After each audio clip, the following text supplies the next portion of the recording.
The shaft of the femur is convex forward and is oblique medially. The shaft of the femur is divided into upper 1/3 part, middle 1/3 part and lower 1/3 part.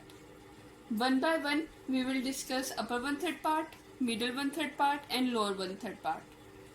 First of all, upper 1/3 part of the femur. Upper 1/3 part of the femur, if we see the posterior view, has two lips. Medially, medial lip. Medial lip is present towards the head. This is medial lip. Laterally, lateral lip. These lips are the lips of linea aspera. So linea aspera has two lips. At the lateral lip, rough impression is present. This is gluteal tuberosity. This part is gluteal tuberosity, which is present at the lateral lip of the linea aspera. Again, on the posteriorly, two lips are present. These are the lips of linea aspera, and at the lateral lip, rough impression is present and is called gluteal tuberosity. So upper 1/3 of the femur has 4 borders and 4 surfaces. Between medial and lateral lip, between the lateral lip and medial lip of the linea aspera, posterior surface is present. This is posterior surface at upper 1/3 of the femur. Anteriorly, anterior surface is present. Medially, medial surface is present, and laterally, lateral surface is present on the upper 1/3 part of the shaft of femur. So, upper 1/3 part of the shaft of femur has 4 surfaces. Posterior surface between the lips of linea aspera, this is posterior surface. Anteriorly, anterior surface. Medially, medial surface, and laterally, lateral surface. Upper 1/3 part of the shaft of femur has 4 borders. Medially, medial border. Laterally, lateral border. Lateral lip of linea aspera and spiral line. These are the 4 borders of the upper 1/3 part of the shaft of femur. Again, medially medial border, laterally lateral border. This curved line of the linea aspera is called spiral line. So we add this line as a border. And at the lateral margin where the gluteal tuberosity is present, this margin is the lateral margin of the gluteal tuberosity, which is also added as a border of upper 1/3 part of the femur. Now let's talk about middle 1/3 part of the shaft of femur. Middle 1/3 part of the shaft of femur has 3 borders, 3 surfaces. First of all, borders. Medially, medial border. Laterally, lateral border. And posteriorly, linea aspera is also counted as a border. Upper 1/3 part has 2 lips of linea aspera that are counted as a border, and middle 1/3 part has linea aspera which is counted as a border. So middle 1/3 part has 3 borders: medial border, lateral border and linea aspera. Linea aspera is present posteriorly.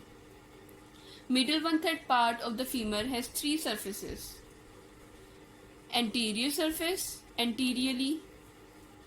Medially, medial surface. And laterally, lateral surface. No posterior surface. While in its upper 1/3 part, it has posterior surface between the 2 lips. In middle 1/3 part, no posterior surface, only anterior surface. Medially medial surface, laterally lateral surface, no posterior surface. Now let's talk about lower 1/3 part of the shaft of femur. Lower 1/3 part of the shaft of femur, medially and laterally, has medial and lateral supracondylar ridges. Medial supracondylar ridge is present towards the head side. So this is medial supracondylar ridge.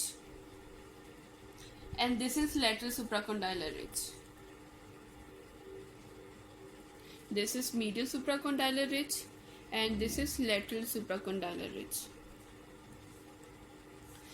These ridges, medial supracondylar ridge and lateral supracondylar ridge, they are also counted as borders.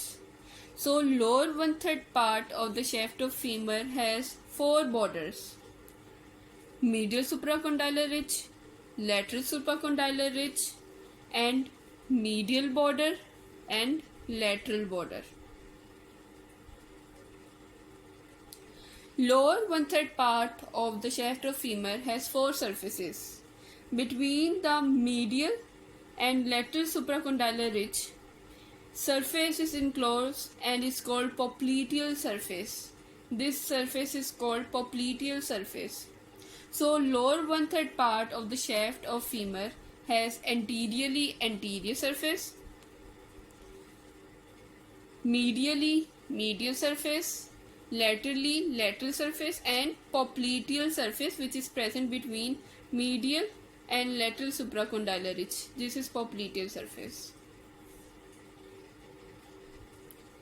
This was all about shaft of femur, its borders and its surfaces. In short, you have to study its borders and surfaces of the shaft of femur by dividing the shaft of femur into upper 1/3 part, lower 1/3 part, and middle 1/3 part. Upper, middle and lower 1/3 part. Let us discuss about the osteology of lower end. Lower end of the femur has 2 condyles: medially medial condyle, laterally lateral condyle. Posteriorly, between these 2 condyle, medial and lateral condyle, intercondylar fossa is present posteriorly. This intercondylar fossa is also called intercondylar notch. Lower end of the femur also has 2 articular areas: patellar articular area and tibial articular area. Let us discuss about the condyles of femur. First of all, lateral condyle. Lateral condyle of femur is directed laterally and is flat. It is more in line with the shaft as compared to that of medial condyle.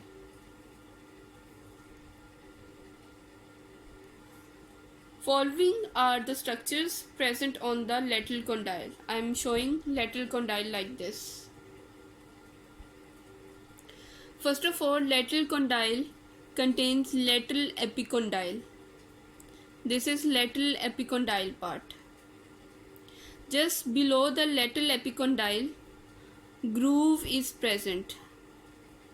This is popliteal groove.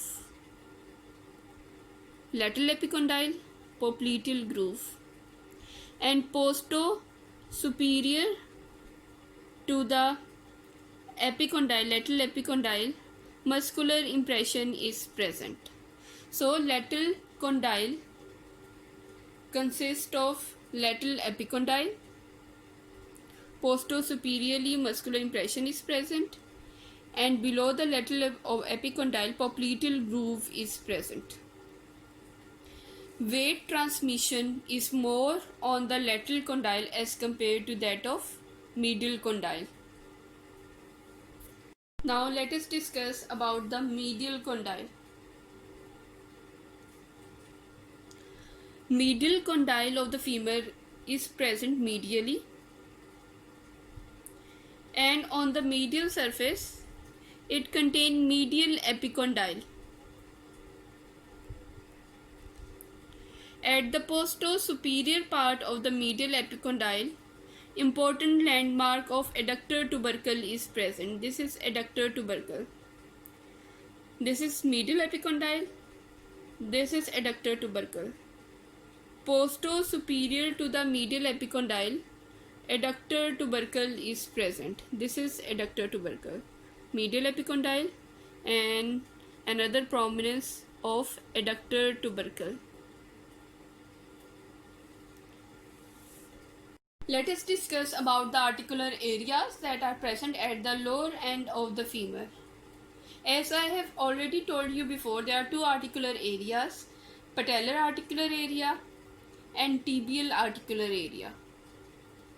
First of all, patellar articular area.